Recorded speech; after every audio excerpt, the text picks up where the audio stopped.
እጅግ በጣም ነው ጌታን ያመሰገንኩት። በጣም ነው በጋብስ ኢንተርናሽናል ወንጌል አገልግሎት ዙሪያ ላይ በሰራችሁት አገልግሎት የረካሁት። ሊባርካችሁ እንደ ሽማግሌ።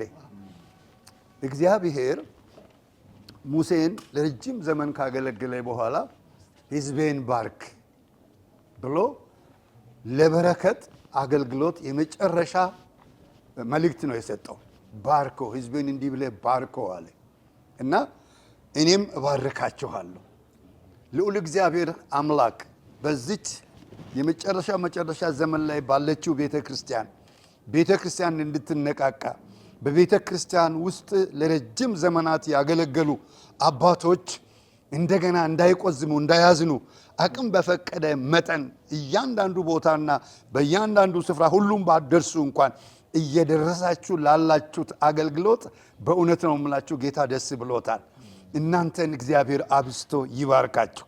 ያን በረከት እባርካችኋለሁ። ያ ሙሴ እስራኤልን ሕዝብ የባረከበት እናንተ የጋብስ ኢንተርናሽናል አገልጋዮች አሁን እዚህ ያላችሁ ልጆቼ፣ ወንድሜ፣ እህቶቼ እና ፓስተር በጌታ በኢየሱስ ክርስቶስ ስም የእግዚአብሔር ክብር በላያችሁ ላይ ይምጣ። እግዚአብሔር ይባርካችሁ። እግዚአብሔር ይጠብቃችሁ። እግዚአብሔር ይራራላችሁ።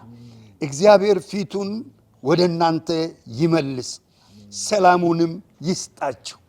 በኢትዮጵያ ብቻ ሳይሆን በዓለም ሁሉ እንድትንቀሳቀሱ ይህ አገልግሎት ሞገስን አግኝቶ በአገር በዓለም ባሉት ህብረተሰብ ሁሉ ዘንድ እንዲሰራጭ ጸጋውን ያብዛላችሁ። የእግዚአብሔር ክብር በሙላት ይገለጥባችሁ። በእናንተና በልጅ ልጆቻችሁ የእግዚአብሔር በረከት ይምጣ። በኢየሱስ ክርስቶስም ባረኳችሁ። ተባረኩ። ከቤታችሁ ጭንጋፍ አይውጣ። ከቤታቸው ሞገስ ያላቸው ሊቆ የሚሄዱ ኃያላን ይብቀሉ። አገልግሎታችሁ በእግዚአብሔር መለኮታዊ ቅባት የተቀባ ይሁን። የኃይል አገልግሎት ይሁንላችሁ። በአገር ፊት ሞገስ አግኙ። በቤተሰብ ሞገስ አግኙ። በቤተ ክርስቲያን ሞገስ ይሰጣችሁ። በኢየሱስ ክርስቶስም ባረኳችሁ። በእጥፍ ተባረኩ።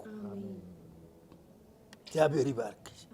ቤታችሁ የተባረከ፣ ልጆቻችሁ የተባረኩ፣ አገልግሎታችሁ በእጥፍ የተባረከ፣ የእግዚአብሔር ክብር በሙላት የሚገለጥበት ይሁን። በኢየሱስም ተባረኪ። በጌታ በኢየሱስ ክርስቶስ ስም ተባረኪ። እግዚአብሔር ይባርክሽ። አንቺና ቤትሽ በእግዚአብሔር መለኮታዊ እጥፍ በረከት የተባረካችሁ ሁኑ። የእግዚአብሔር መለኮታዊ ጸጋ በእጥፍ ይብዛላችሁ። ከዚህ በላይ አገልግሉ። ከዚህ በላይ የእግዚአብሔር